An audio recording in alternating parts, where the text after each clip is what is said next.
I go by they them pronouns, and we are going to go ahead and get started here in a couple minutes. We have a jam packed panel here. Um, we are going to be going mainly over policing within the U.S., but how it connects with larger national liberation struggles throughout the world, and how that manifests in uh, a couple key countries, as represented by the panelists we have up here today.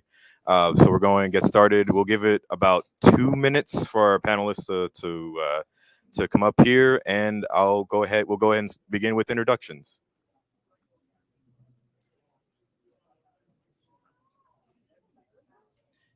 It's is this, but it's we don't have any amplification. So it's for the live stream.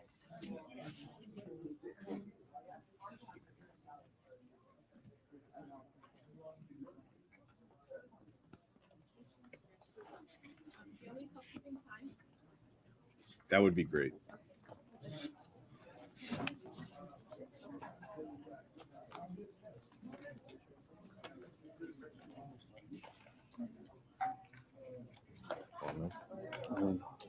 Switch it. Stand up and go like this when you're at.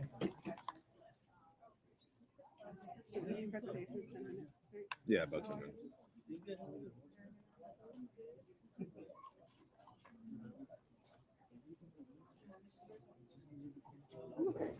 Thank you.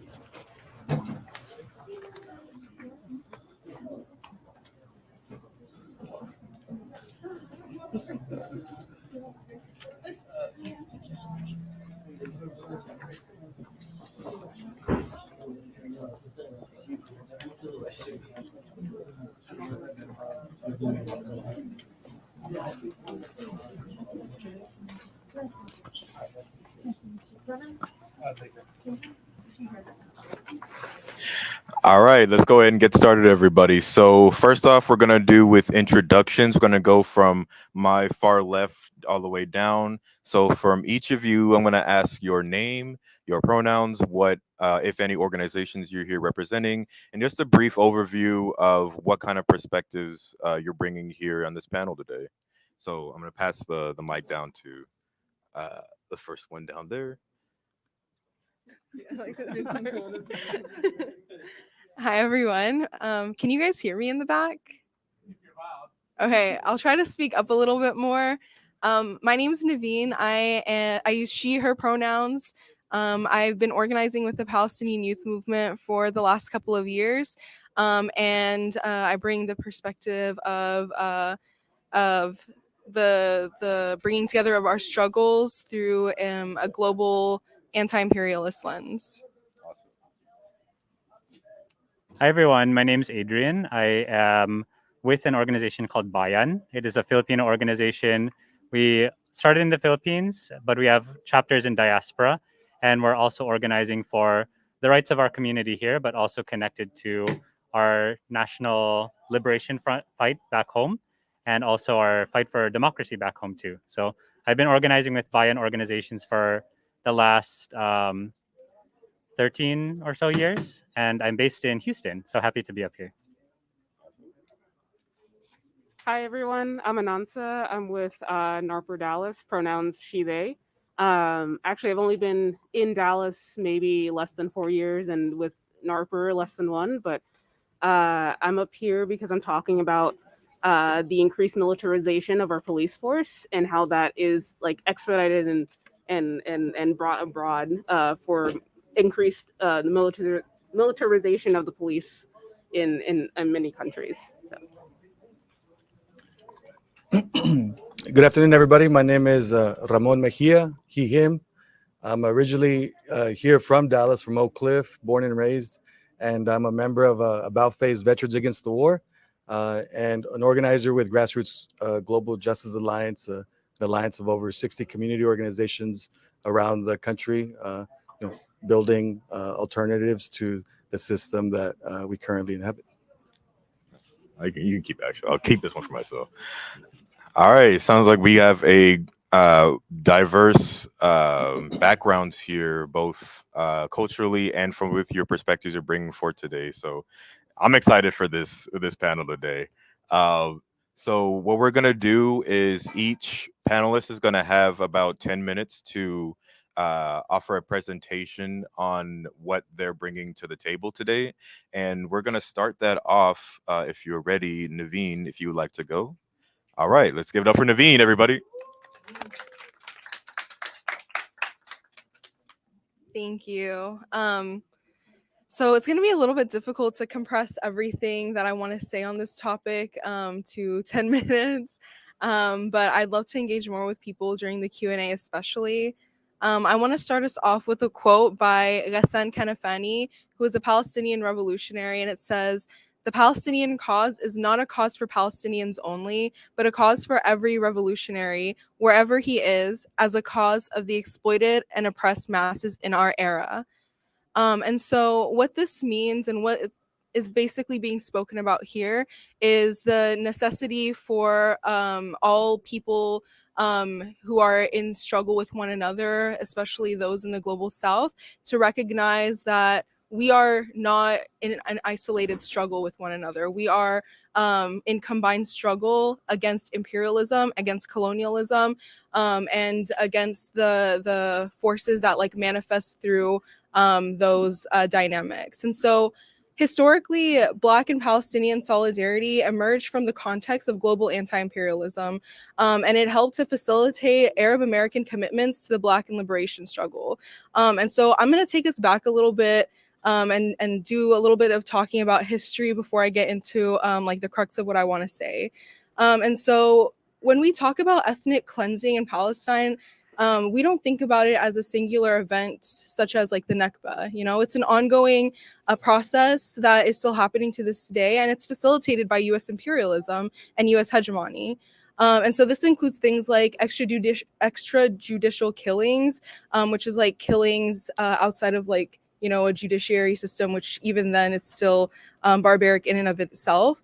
And it also includes like mass imprisonment and administrative detention, where oftentimes like Palestinians who get arrested aren't charged with anything, don't have any lawyers for months and months at a time. And that's not something that's independent to Palestinians. It's something that like we see Black and brown people here in the United States experiencing more often than not.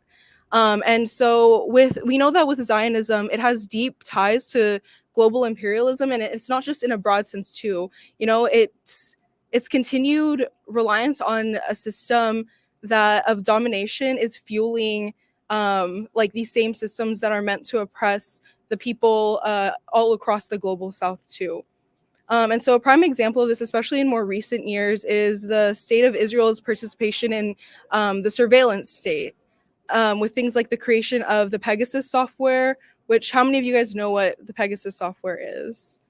Okay, so for those of you who might not be aware, it's a phone software or a phone spyware that's been used in different repressive like countries, especially with right-wing governments. And so it's meant to spy on you on a regular basis through something as common as like your phone. And so taking a step back and thinking about like our context historically, I think something I wanted to highlight today was the 1967 war. And so the 1967 war was a war fought in Palestine, and it was a key moment, especially for Black and Palestinian solidarity movements, because Israel's status as a new imperial power in the world, especially in the Middle East, propelled a lot of Black organizations, including the Student National Coordinating Committee, or SNCC, and the Black Panther Party, to openly criticize Israel and embrace the Palestinian struggle because of Israel's the world's recognition of Israel as this imperial power in the Middle East. And so the 1967 war was really a turning point for some Arab Americans here in the United States in understanding like where their racial configuration stood in the United States. So prior to 1967, it was, especially during the Jim Crow era, Arab Americans increasingly chose to be on the white side of the color line and to participate in the institutionalization of white supremacy through that post-war period. And so what that means and what that looks like is that due to like Arab Americans sometimes like proximity to whiteness, it was easier for them to buy into this like American dream idea where they would essentially assimilate in the United States and be presumed to like go for this like better lifestyle than, you know, back home in like war-torn areas.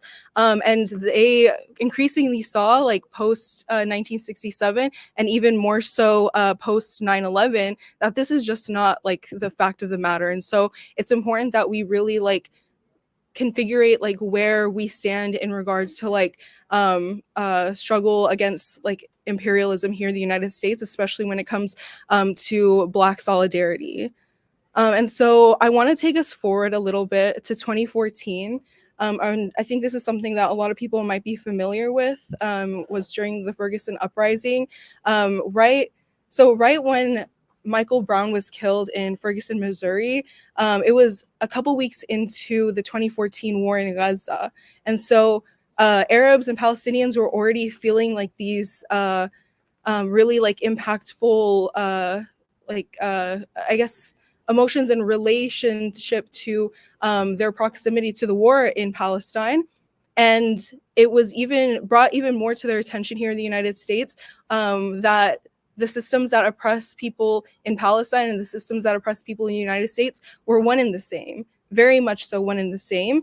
And that was highlighted even more so into, you know, the war that was happening at the time and then the uprisings in Ferguson as that was happening. And so we saw that this Ferguson and Gaza like solidarity as you know, it was characterized by like, you know, the simultaneous bombardments that were happening in Gaza and the occupation that was happening in Ferguson, and it had developed into a sustained movement here in the United States especially. And so Black and Palestinian solidarity as a practice featured a lot of delegations to the region during that time. And, you know, like we see things like, I believe it's called like the Dream Defenders and other types of delegations that send people from the United States to Palestine to like witness and observe the realities that are happening there. And so these solidarity practices culminated in the summer of 2016 when the BLM movement endorsed the BDS movement as part of its platform for Black lives. And so we saw that several establishments, several Zionist institutions really denounced the BLM movement after that point and rescinded their support for them, accusing them of anti-Semitism. And then we saw, like, due to those circumstances, that it really reaffirmed that their solidarity with Palestinians at that time. And so one thing people know about the 2014 uprising is the exchange between Palestinian and Black activists on how to combat the use of like tear gas. I think that was something that was like really, like we saw the Twitter exchanges during that period. But something that people might not be as familiar with is that soon after the killing of Michael Brown, and which moved people to like take the streets, the Ferguson Police Department actually requested to buy skunk water from Israel. And so how many of you guys know what skunk water is, first of all? Okay, so skunk water, it's a mixture of chemicals and water, and it creates a really horrible smell that sticks on people for weeks and weeks at a time. And so it's predominantly used against Palestinians to make their homes unlivable. And so to see like that kind of knee-jerk reaction of, you know, the Ferguson Police Department, their first reaction was to buy skunk water, or to put in a request to buy skunk water from Israel, which ended up not happening. But you see like how these movements like work together, or how these oppressors like work together. But I think I kind of wanted, I know I have like a few minutes left, but I want to kind of jump a little bit forward and talk about how the consistent attempts that the United States empire like drives like a wedge between colonized communities that exists in a way to like get us to be really like not concerned or like not interested in each other's struggles. And so what we have are these growing sectarian movements that play right into the hands of US hegemony, because the reality is that, you know, we're stronger together and a united force fighting against the primary contradiction in the world right now, which is, you know, imperialism and US hegemony. And so I think I really want to like highlight that importance of understanding that there are many forces at play that try to divide us and say like, oh, like, you know, if you vote for Kamala Harris, or if you're not voting for Kamala Harris, like you're anti-Black, or if you know, if you participate in X, Y, and Z system, like you're anti-Palestinian, or, you know, X, Y, and Z. Like they try to label us as being opposed to each other's struggle, when in reality, it's because they know that if we are united together, we are a force to be reckoned with, and they recognize that, you know, the people are actually, in fact, the ones with the power, and that power will not be like taken away from us lightly once we're united together. And so it's really important for us to like find that unifying force and that unifying points of unity that really tie us together, because there are going to be things that we don't agree on. And I think it's important for us to know that that's okay. You know, it's okay for us to not agree on everything, but it's important for us to unify against world imperialism. And I do think that's my time, but again, happy to engage with people more during like the Q&A portion. Awesome. Let's give it up for Naveen, everybody. You said touched on a lot of really important points. One thing that stood out to me in particular was actually towards the end when you were talking about people's, how we see with a lot of those folks that are, we'll call them friends of the Democratic Party, allies of the Democratic Party, who want people to toe the line for Kamala Harris. And the line there is imperialism, point blank period. She's said multiple times that she has an unabashed support for Israel and has no intention of ending the war on the Palestinian people, ending the genocide on the Palestinian people. And yet there are some contingents, well, too many contingents, that maintain that we should still stand by her because for some reason she's going to be better for us as a people, but only certain people. It's very intentionally divisive rhetoric that only serves to continue the line of the imperialist parties that our two-party system has continued to to continue to lead people into believing that our only choices for liberation is for the Republican or the Democratic Party. But we know, everybody here should know, that that is far, far, far from the case, and that our liberation struggle lies within the people, or lies within the people's struggle. And we continue that struggle every single day through unity of action, and through education on each other's specific struggles as we continue through our national liberation efforts. So with that being said, I will open the floor. Actually, one more thing I want to say before we move on to the next speaker. So if the every chair should have a pencil and an index card. If at any point you have a question that you would like to ask as we go into the Q&A portion of the panel, you can go ahead and write that down. We'll collect them at the end of after the last speaker goes, and then we'll enter into that Q&A portion, and I'll read out the questions for our panelists to get into. So with that being said, I will open the next panelist up here for Ramon, if you're ready. I'll ask you to speak up, so make sure that everybody in the back can hear you. Sorry. Thank you for having me tonight, to be able to join an amazing panel to talk about the impacts of policing both here in our community and how they're connected to the wider struggle for liberation abroad. The way I like to start this conversation is really anchor it within like my own narrative and my own story, because I feel like it is through the work that I've done as an anti-war veteran that has allowed me to continue to deepen my understanding of militarism, militarization, internationalism, and the way that these struggles are ultimately connected to right here at home. As I said, I'm from Oak Cliff. I was born and raised in this community. I lived right off of Illinois and Tyler. And I saw I grew up in the 90s, very much in this community, was very disenfranchised and was disinvested from the wider silly politics. We saw our communities struggling in the 90s, and they continue to struggle here to this day. Now you see an investment in gentrification, and all this is very much tied to the same power structures and the politics that that the U.S. Exports abroad. So, living here in Oak Cliff in 2001, I was a 17-year-old. I was married. I had a newborn daughter, and I was trying to graduate, high school. I was working during the week at Tom Thumb on Hampton, and then on the weekends and during the week I was working at UPS in Mesquite. Basically working 2 jobs, trying to graduate, trying to provide for my family.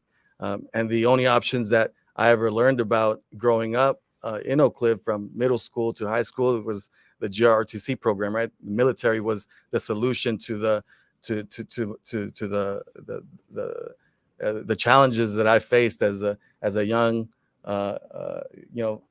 father and husband. And so I joined the Marine Corps in July of 2001, and it was through my participation in a violent institution that I deployed to Iraq, and I was part of the invasion in 2003. I saw the chaos, I saw the destruction that the U.S. military that I helped to engage with in the occupation of Iraq, and it transformed my life completely.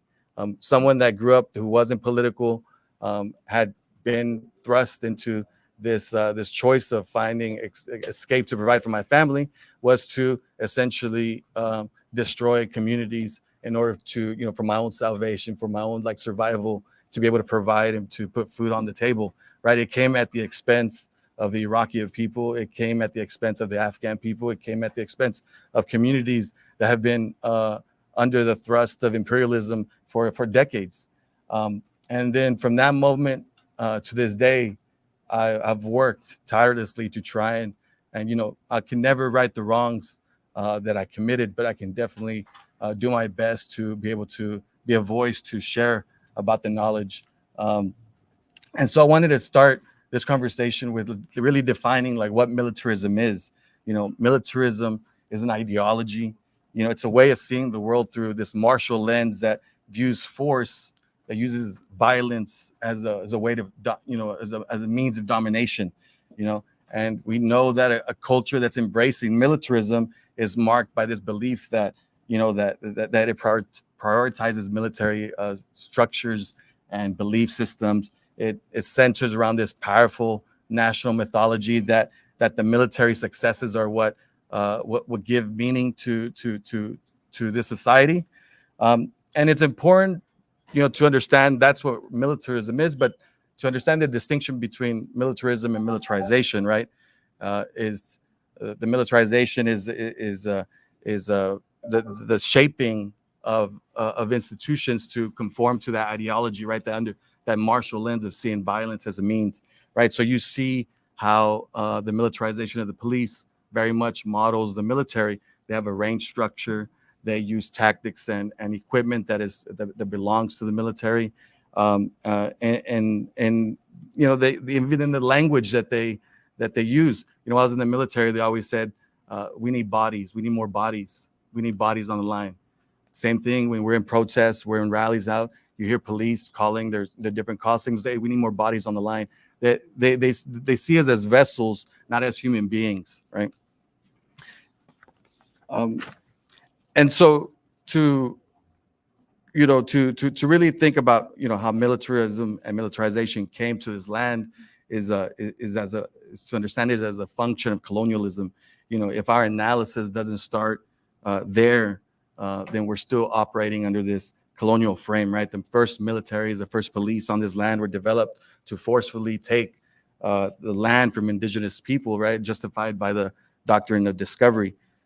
And police, there's this very understanding of where does police come from? What's the history of police?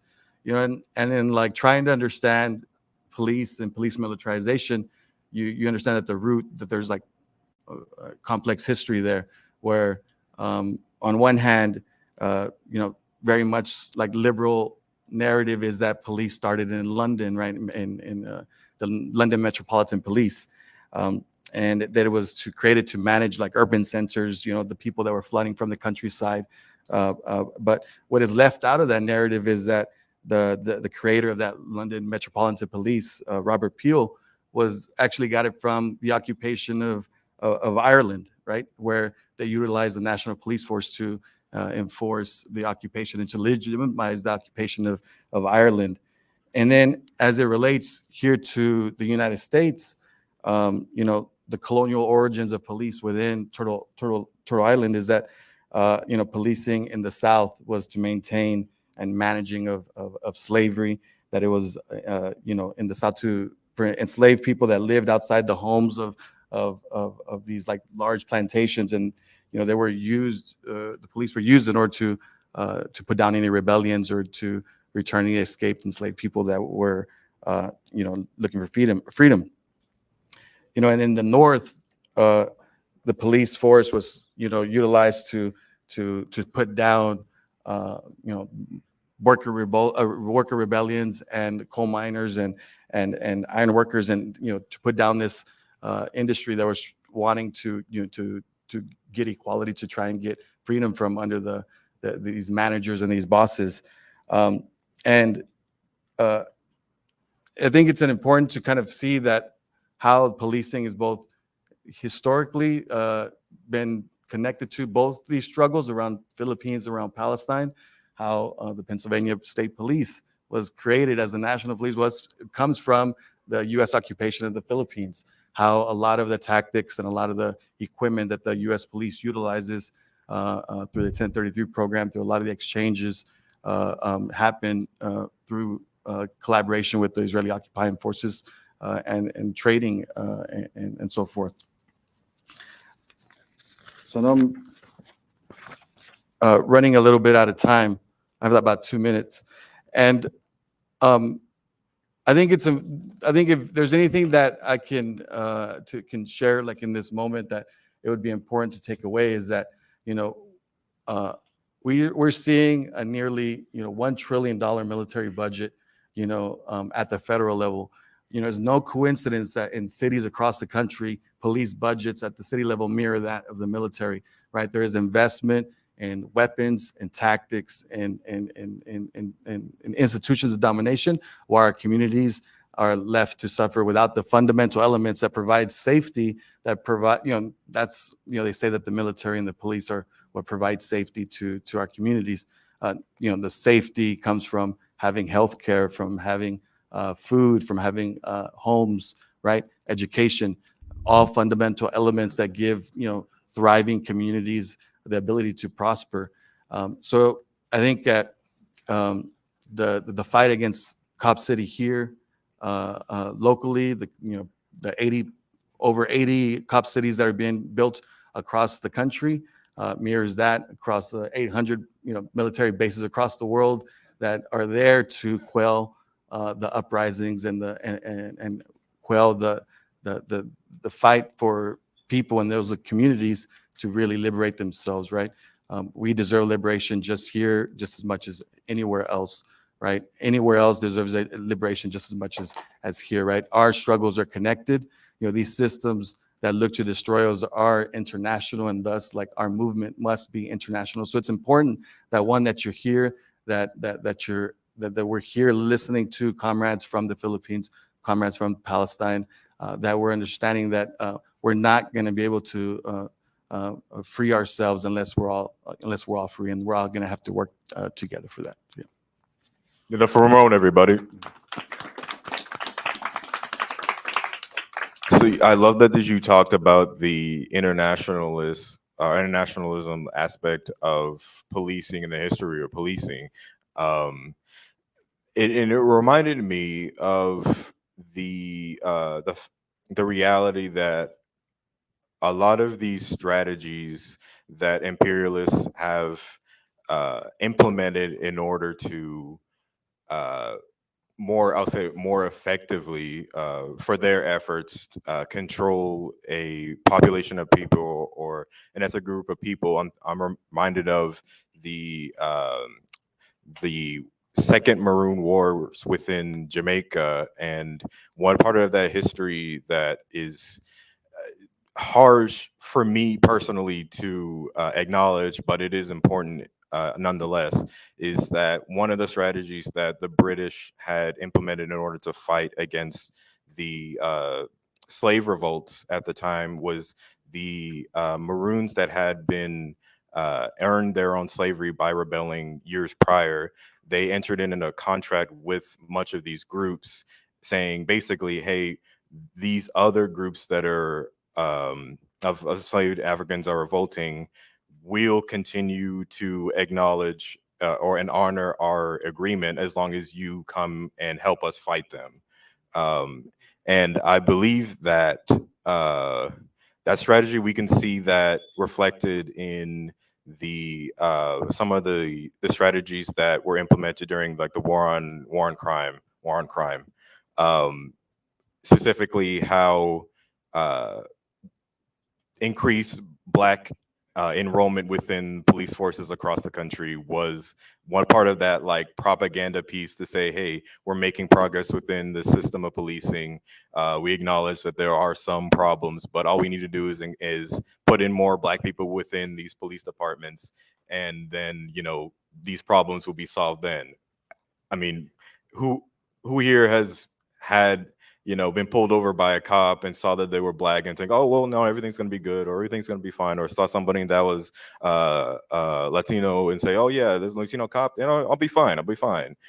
No, we know the reality is that these people still serve the same institution in the same state, and they're going to operate on you as if you are just another person that's, they have authority over, which they are legally allowed to have exercise and incentivized to exercise the authority over whatever way they see fit. But again, we need to acknowledge this as a strategy that has been implemented, throughout colonial history, imperialist history, and throughout the world. And to that effect, I would like to introduce our next panelist, Adrian, if you are ready to go. Sure. I have some pictures. Okay. Just not sure how much people know about the Philippines. How many people have heard some things about the Philippines? Okay. How many people it's maybe like their first time really delving into some like political issues about the Philippines? Okay, some people. So the Philippines is an important place to talk about when we're talking about policing and militarism and its connections with the United States. The Philippines was one of the United States' first imperial conquests abroad. At the turn of the 20th century, Filipinos were fighting for their freedom against Spain, and the United States came in and took that freedom from under us, right? And that's what started what we call the Philippine-American War, in which this is out of a population of 7 million Filipinos at the time. At the very bare minimum estimates, the United States military killed 200,000 Filipinos at the very minimum. And the higher estimates, if you take into account the impacts of famine, the impacts of war, it's over 1 million. 1 out of every 7 Filipinos was murdered by the United States military at the turn of the 20th century. And that genocide upon the Filipino people by the United States is what set into place institutions like the Philippine police and the Philippine military. No?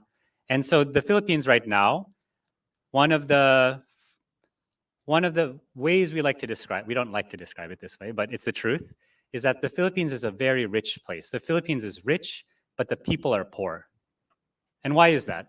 Right? You have such rich land here, but you have, destroyed cities from aerial bombings. You have military camps from the United States that occupy huge swaths of land. You have evacuation sites that people who have been displaced from their homes have been living in for decades without clean water, without sanitation at all, right? And so why is the country like this? Is because of institutions like the United States military and its arms in the Philippine police, Philippine military, and Philippine politics that are its extensions, right? And so in the 8 minutes or so I have left, I wanted to share maybe a couple stories about the Philippines to break it down, because there's a lot that we could cover, but we can talk after this. So next slide, please. Let's talk about the drug war. When we talk about policing in the Philippines, one of the stories that really made international headlines was between, let's say, 2016 to 2020. The Philippines had a president named Rodrigo Duterte. He was a very fascist president who implemented what's called this war on drugs. And if it sounds familiar, it's because it's copied from the United States playbook, right? And this war on drugs was meant to clean up the quote-unquote drug problem in the Philippines. And what it ended up being was a war against the poor and a war against activists. And the number of casualties by the end of that 4-year term was no less than 30,000 people had been killed by the president's war on drugs. And if you saw the state of the prisons in the Philippines, the people that they didn't kill, it was bodies on top of bodies piled. Filipinos like to have dark humor because we need it to survive, right? But it wasn't, we don't say packed like sardines. Have y'all seen like corned beef, packed corned beef? Like that's how the prisons were, right? That's how packed they were. And the picture of the young person right here, his name's Kian de los Santos. He was 17 years old, and his murder in particular kicked off huge protests because his murder was caught on CCTV. And you could hear him saying, please don't shoot. I have an exam tomorrow. I need to study. And you could see the police drag him into the alleyway, and you could hear the shots, right? And so that's just one person out of 30,000 people killed. And right now, Rodrigo Duterte, the former president, roams freely in the Philippines. And it just so happens that his daughter is the vice president of our country, and is, trying to claw for more power as well. Next slide. It's not just the police, though. The police and the Philippine military are two sides of the same coin. The two young men featured here, their names are Chad Book and Jorain Nguho. I knew them as organizers. And they were two young leaders who dedicated their lives to serving indigenous peoples in the Philippines, indigenous schools. They were kidnapped, captured from the side of the road, tortured, and then executed by the Philippine military because of their activism. And this is just two people out of thousands, right, in the history of the Philippines. The Philippine military, we call it a mercenary army because its true allegiance is with the United States. The one who bankrolls the Philippine military is the United States. The Philippine military just got $500 million from the United States in funding, another 130 million or so for bases in the Philippines. And that's just in the past 2 months alone. And so when we ask who does the Philippine military have allegiance to, it's to the United States because of that long colonial history that extends until today, what we call a neo-colonial, right? We're not a colony in name, but we're in a colony in practice, right? And the Philippine military is notorious for aerial bombardments of indigenous and farming communities. It is notorious for extrajudicial killings, torture, kidnapping, disappearances, you name it, right? And a lot of we'll get into later where they learn some of these techniques from. Like, who are they learning these from? Who is supplying them with the weaponry? But the mercenary army is alive and well in the Philippines. Next slide. Not only, though, are we being attacked by the Philippine police and the Philippine military, but the United States military is still in our land and in our shores, right? The Philippines was granted independence in 1946. We did not enjoy that independence because the United States institutions remained there, right? Politically, culturally, financially, economically, militarily. And it was actually historic because the Philippines is actually the site of the largest overseas bases that the US had at the time in the 1990s.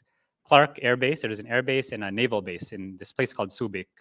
And because of how militant the Filipino People's Movement was, we kicked the bases out, right? Historic win in 1991. We actually just passed the anniversary this past September. What the United States did after that was pass different treaties to allow them to stay. One of them was called the Visiting Forces Agreement, which said that Philippine military could visit. It's just that when they're done visiting, another group comes in to visit again. And so it's permanent presence of US military. About a decade later, there was another treaty passed that allowed de facto basing. It basically said that the United States military can set up military facilities within Philippine military facilities anywhere that's agreed upon. That's the actual language of the agreement. And so you have the return of troops, you have the return of basing. And the reason why I wanted to highlight this picture is on October 11th, it was the 10-year anniversary of the murder of this woman, Jennifer Laude. Jennifer Laude is a trans woman who was murdered by a US Marine named Joseph Scott Pemberton. Trigger warning for her death. She was found in a hotel, strangled with her face in the toilet.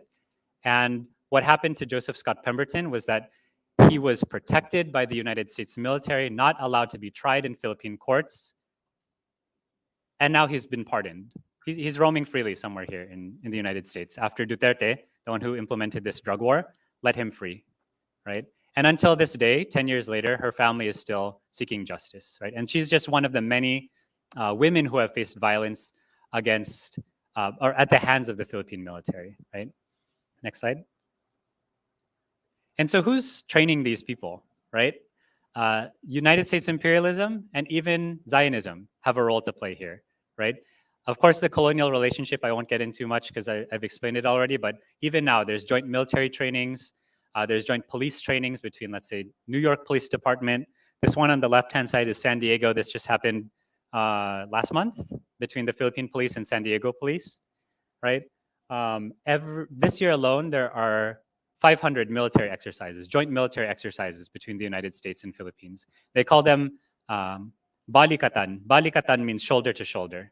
That's how insidious some of these military exercises are. And in those military exercises, they're bombing communities, they're bombing the ocean, and it's supposedly for defense, right? Let's go to Israel, no? The Philippines is actually the third largest weapons buyer from Israel in terms of sales. And right now, the Philippines has a lot of surveillance equipment, a lot of the missile systems, a lot of the high technology is being supplied. And Israel is actually eyeing the Philippines as a market for its defense contracting businesses to make a profit, right?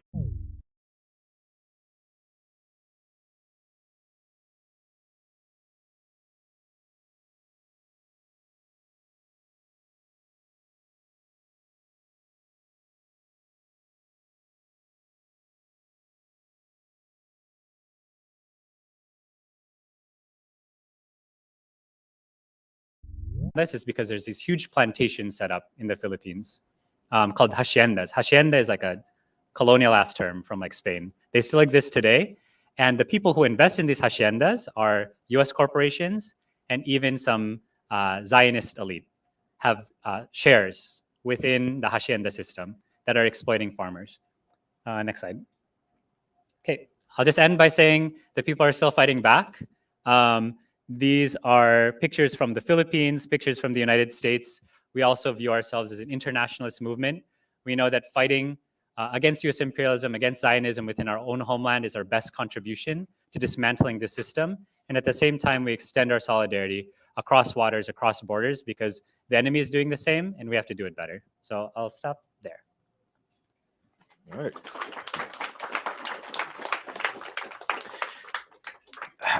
It's always jarring to hear about the level of atrocities that have been inflicted upon the Filipino people for decades of occupation and imperial struggle, or struggle against imperial powers. Many of us, I say all of us here, should be well aware of the level of financial and material commitment that U.S. has in order to further support the Israeli apartheid state, but we also should keep in mind that the reaches of U.S. imperialism go far beyond simply Israel.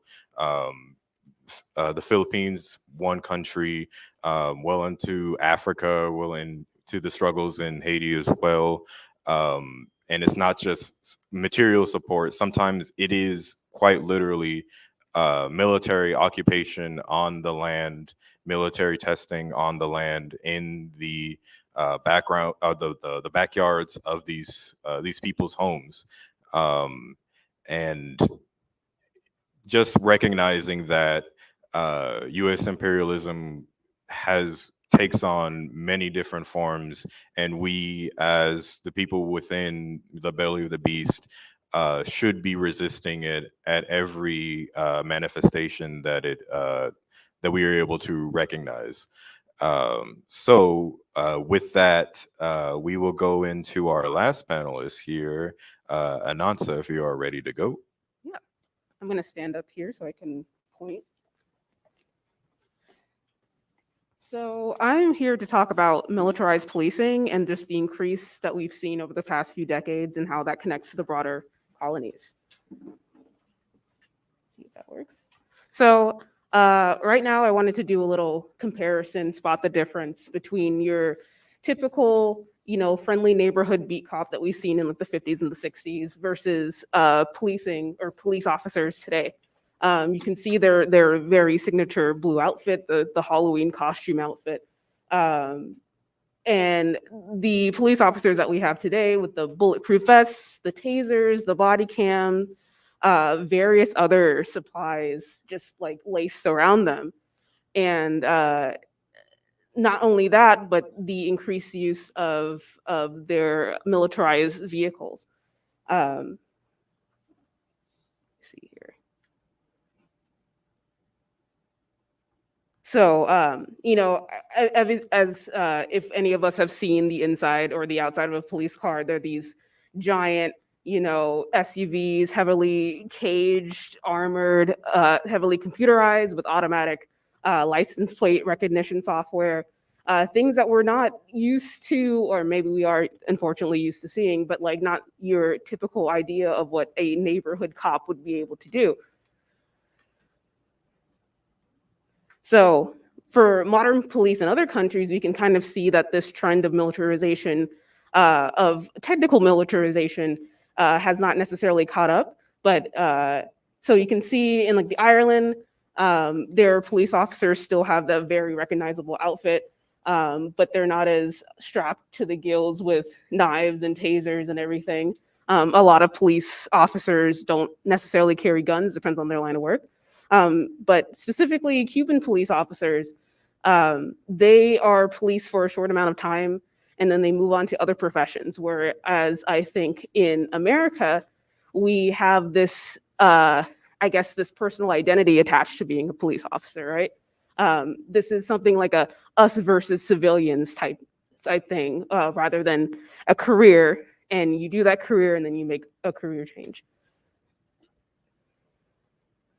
And on the subject of these armored vehicles, this is an example of one of the armored vehicles in Prosper, Texas, a mine-resistant armored vehicle, as if, the average criminal is going around with mines and bazookas and, but approximately 8,000 of these vehicles have been deployed among the United States, all with federal funding. Specifically, I want to point out that there was an armored vehicle delivered to a Texas town of a population of only 7,000 people. And if that's not strange to you, then I don't know. But with these vehicles, they claim that these are not paid with city taxes, but they're paid with federal taxes. And so they're already misleading where the money and the funding for these heavily militarized police forces come from. And drones as well. I don't know if we've seen, drones circling protests and demonstrations, but those are becoming more popularly used as surveillance tools. And we also have bomb robots. And, initially they're there to defuse bombs, but they can also be autonomously controlled to, do whatever you want it to do. Let me see what I have written down here. So it is a, let's see. It is a misconception that a drone was used to kill LAPD turned anti-cop vigilante Chris Dorner. What had happened is that they actually they actually set the cabin on fire that he was staying at, and he was believed to have shot himself to prevent burning from death. But we can see that the use of these like overly engineered forces are forcing people to choose an option for themselves that they probably wouldn't have chosen in the first place. And then we have things like assault rifles, bazookas, long-range audio devices, which are devices used to concentrate an array of sound very directly to a target to disorient them. They're extremely painful. We can see, tear gas, beanbag guns, rubber bullets, all things to cause extreme pain to dissenting protesters. And, your general surveillance systems, you see them around the DART, you see them around most areas. These are just here to collect information. And this is all without our consent. The consent is being in public, being a citizen. And you can see the mobile surveillance trailer. If you were at the UTA encampment a few months ago, you saw one of these on campus. And who is all this equipment used on? Protesters, people who are protesting the militarization of the state. And this is a picture of Dallas police deploying tear gas at a 2020 rally. And here's a quote by President Dwight D. Eisenhower saying, "Now this is the conjunction of an immense military establishment and a large arms industry is the new American experience. The total influence, economic, political, and even spiritual, is felt in every city, every state house, every office of the federal government. We must recognize the imperative need for this development, yet we must not fail to comprehend its grave implications. Our toil, resources, and livelihood are all involved. So is the very structure of our society." So we can see that the rise in militarization is not just for just the oppression of protesting and dissenting voices, but there's also an economic gain. This is an entire $1 trillion industrial complex. This is profitable. And the larger ties into colonialism and fascism. Here's a quote by Frantz Fanon: "On the individual level, on the plane of human rights, what is fascism if not colonialism rooted in a traditionally colonialist country?" And so I think the idea of this quote is saying that fascism will come to the country that committed colonialism because they've been committing these atrocities abroad, and now it's at home, and it's almost not expected, or it's not expected for this to happen. We can see, America's been the home of the empire for a few hundred years now, and we see all of the expansionism and the colonialism that we've done come back to the people, right? And we're just going into more, a list of weapons that are supplied and more the economic side of the global oppression complex. We have Colt firearms. They make U.S. service rifles, but they also make rifles for the Filipino Army. Smith & Wesson, major supplier to the U.S. police. More weapons manufacturers. We got DuPont Chemical, that is a main supplier of U.S. Of chemical irritants to U.S. police. Bell Helicopter, major supplier of military helicopters to the IOF and U.S. police. Elbit Systems, Israeli maker of drones and surveillance technology, also used by police and border patrol. And OOSTO, which is an Israeli company that pioneered facial recognition and marked that to the police. And I think that is it for me. Thank you. All right, let's give it up for Ananta, everybody.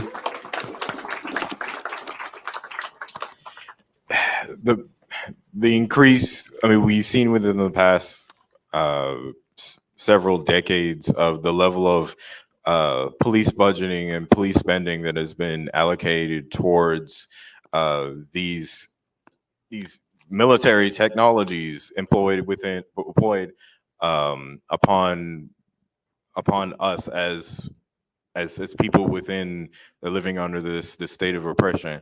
Another aspect of this that I was briefly mentioned, but I think it's very important for us to realize is this is only part of their strategy to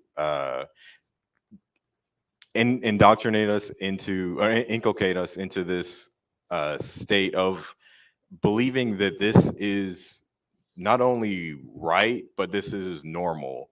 Like, we should just expect that every time we go outside that we're in danger of being, surveilled, that we can go down the street and see a military Humvee, and then like that's just the way life is. A big part of that is within our I'm gonna say our cinema culture. So what, I don't know if how many people are aware of this, but the Department of Defense actually has a division that has specifically for approval or disapproval or rewriting or edits, whatever, for movies about the U.S. military that these big name producers have to submit to if they're going to include the U.S. military in anything. So I'm thinking like the Transformers movies, the Michael Bay Transformers movies, Top Gun, like all these military movies that you see out that end up being like big blockbusters have to get approved by the Department of Defense before they make it to the actual Seminole 4. And it's very, very, very deliberately edited so that you're supposed to believe that the U.S. military is not only this powerful war machine, but also this powerful war machine that's for the safety of the common people. We know that this is bullshit, but this is the lies that are being sold to us through various aspects of our media entertainment. There's just something to keep in mind when the next time you go to the movies and you're like, oh, I want to see this movie. It's like go with, when you see the U.S. military in a movie, just remember that this was made for a reason. So with that, we are going to go ahead and move into our Q&A portion right now, if I can. Thank you very much.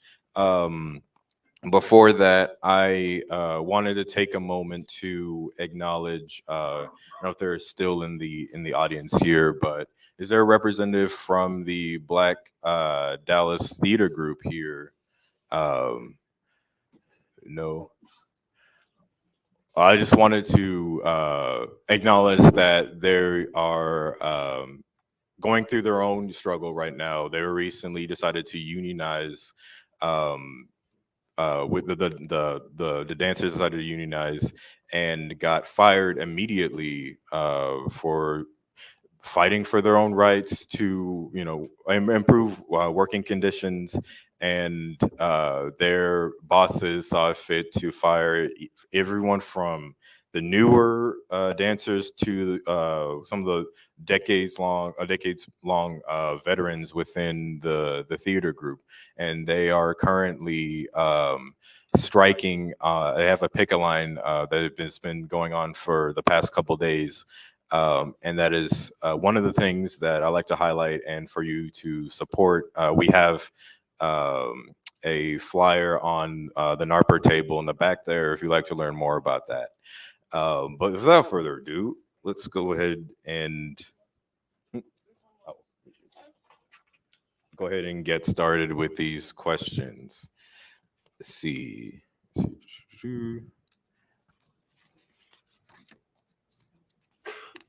So the first question we have here, why is, and I guess I'm reading this as a, well, I think this is a question for Anansa, but why is it that Black people do not readily see a connection between policing and military and strive to form solidarity with these and other groups? So I'll give you a moment to think about it if you need to, but I think that's something that's more suited to your expertise or perspective? Huh. I think for Black people specifically, a struggle to find solidarity in these groups is because a lot of it is not enough just to be Black I'm sorry. I don't think it's enough to be Black and experience what it's like being Black in America. I think you also have to have the political conscience around what that means to be Black in America to also recognize solidarity with these groups. And in my experience, and I think that's the reason why you get a lot of, Black and Latino police officers, is that they think that if they conform to the system, they will be absolved of its worst effects, which they will never. Instead, they are just pawns to continue the system to go forward. And I think that, town halls like these are a great space to learn why we should be in solidarity with these groups, because oppression in one place is just oppression everywhere else, and they won't hesitate to use certain tactics on any other oppressed group around the nation. And I think that the oppression of Black people is